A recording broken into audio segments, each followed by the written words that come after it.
not only do we have a subclass in this book, but we also have feats, we've got backgrounds. Oh, yes. Tell me about those. So there are 2 backgrounds. The first of which is Giant Foundling, which I like to think of as you were picked up by giants and were raised by them, even though you are a medium creature. Yeah. It's kind of the reverse of that trope you see of like a little fairy getting picked up by humans and living in a human house.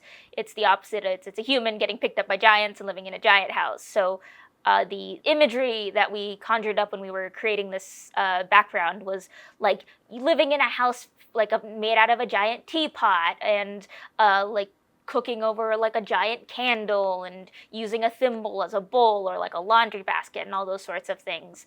And so because of that, because you grew up among giants, you have absorbed a little bit of their latent magic and you get the feat Strike of the Giants, which allows you to channel some of that giant power into your fighting. So we have another background. Yes. It's the Rune Carver. Yes. What does this do?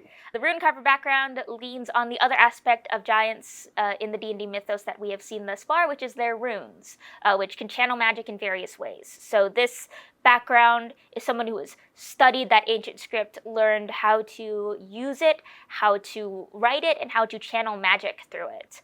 And the very fun thing about this is that in the background we provide a couple of examples of how you might manifest or carve these runes, varying from like carving it on wax candles to engraving it on glass beads. I personally, as someone, I love the idea of like tactile writing and like a tactile writing system, and so we really wanted to emphasize this when we were creating this character as a new kind of very like tactile carven writing magic system, which is super fun. So with that one, you get a feat that allows you access to a myriad of spells through the runes that you know.